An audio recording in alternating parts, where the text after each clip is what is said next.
gumawa ang ating mga bulok na congressman na naman ng committee para sa flood control project. Kayo po ba naniniwala sa kanilang pag-iimbestiga? Sapagkat walang karapatan silang mag-imbestiga sa flood control project sapagkat sila ang may gawa. Sila ang may akda na flood control project na yan. Mga magnanakaw! Mga congressman na mga magnanakaw! Lahat po ng mga congressman na yan na umuupo ngayon sa committee na yan, lahat po na yan ay nakakulimbat ng pera ng taong bayan. Lahat ng mga yan ay magnanakaw. Una po sa lahat, sabihin ko po sa inyo, hindi po tayo pwedeng idemanda dahil sinabihan natin silang magnanakaw. Karapatan po natin yun na magsabi sa kanila sapagkat sila ay public service o public servant. Correct! Na taong bayan. Correct!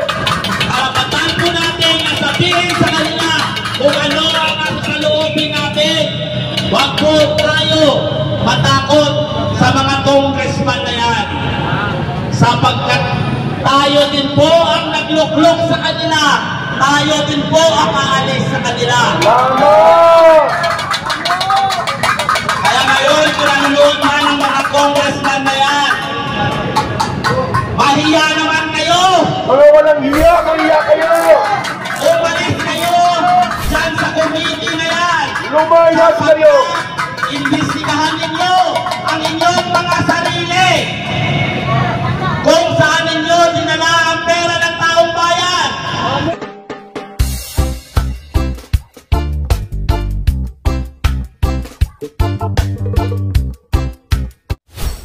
Na magmumula sa panawagan, ang tao, ang bayan, ngayon ay lumalaban.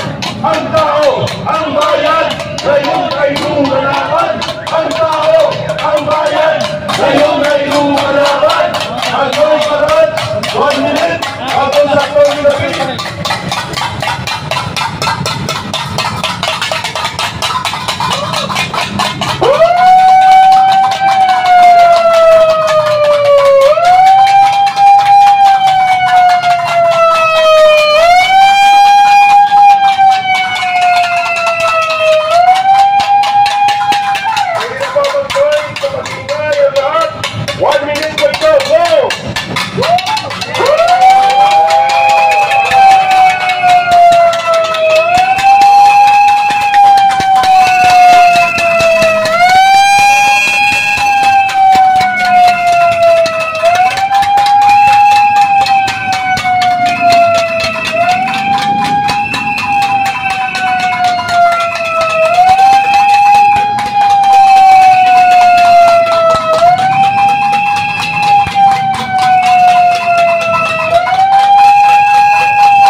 At kasama natin ngayon ang grupo nila former congressman, pero hindi po ito na-involve sa flood control project.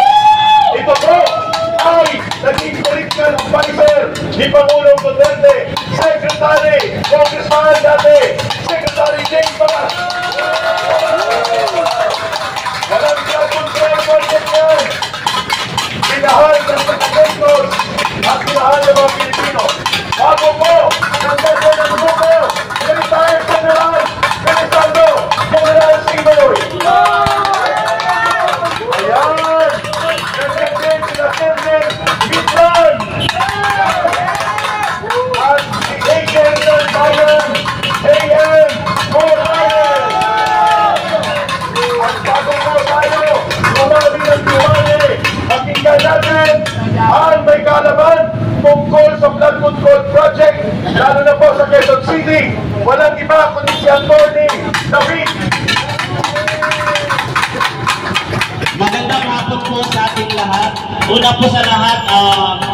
lang po batiin ang ating mga kapulisan na magandang hapon.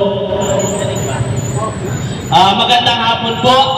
Kami po ngayon ay nagtipon-tipon dito sa Insa Shrine at kami po ay maayos. Nagtipon-tipon dito, hindi po kami tulad ng kabilang grupo na ang angan ay gulo. Kami po nagtipon-tipon dito upang ilabas ang aming sama ng loob sa ating gobyerno.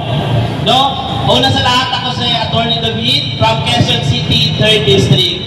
No, tanungin ko po kayo, lahat po ba dito, si ba sa inyo, nakaranas po ba ng binaha ang inyong mga lugar? Yes!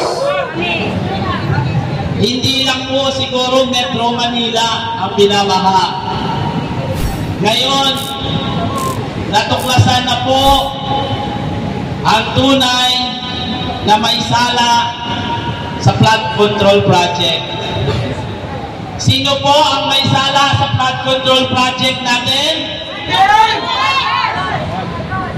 Ang unang may sala po ng ating flood control project ay ang ating mahal na Pangulo. Sapagkat ay yan po pala nating mahal, utang inang Pangulo. Yun, pwede. Diba po? Kasi hindi po mangyayari ang lahat ng yan kung wala pong paintulot ang ating Pangulong Marcos. Tama! Correct! Ngayon, ipinagmamalaki naman ng mga congressman ang kanilang budget na ibinigay sa kanila na bilyon-bilyong piso na galing sa pera ng taong bayan. Ang tanong ngayon, yung bilyon-bilyon na pera ng taong bayan ngayon na para sana sa flood control project, saan po napunta? Sa bulsa! Sa magnanakaw! Sa mandarambong! Sa bulsa ng mga magnanakaw. Pero ulitin ko po, sino po ang main player ng flood control project na ito? Ang pinaka-main player po na tinatakpan nila kung saan napupunta ang pera ng taong bayan ay nasa kay Lisa Araneta Marcos. Sapagkat si Lisa Araneta ang nagdidikta kay Martin Romualdez para kumurakot ng pera ng tao ng bayan. Ngayon naman, itong si Martin Romualdez ay uutuin si Saldico para gumawa ng paraan para makakuha ng maayos na pera ng taong bayan. Ngayon, tanungin ko sa inyo, nasaan na si Saldico? Tumakas na ang magnanakaw! Kaya po siya, ito po ang tanong ko sa inyo. Nung nalaman po ba ang flood control project, nung pumutok, nandito pa po si Saldico. Pero nung nalaman na iimbestigahan na, biglang nawala si Saldico. Ngayon, gumawa ang ating mga bulok na congressman na naman ng committee para sa flood control project. Kayo po ba naniniwala sa kanilang pag-iimbestiga? Yes! Sapagkat walang karapatan silang mag-imbestiga sa flood control project sapagkat sila ang may gawa. Tama! Sila ang may akda ng flood control project na yan. Mga magnanakaw! Mga congressman na mga magnanakaw. Tama! Lahat po ng mga congressman na yan na umuupo ngayon sa committee na yan, lahat po na yan ay nakakulimbat ng pera ng taong bayan. Lahat ng mga yan ay magnanakaw. Una po sa lahat, sabihin ko po sa inyo, hindi po tayo pwedeng idemanda dahil sinabihan natin silang magnanakaw. Karapatan po natin yun na magsabi sa kanila sapagkat sila ay public service o public servant. Correct! Lingkod na taong bayan. Correct!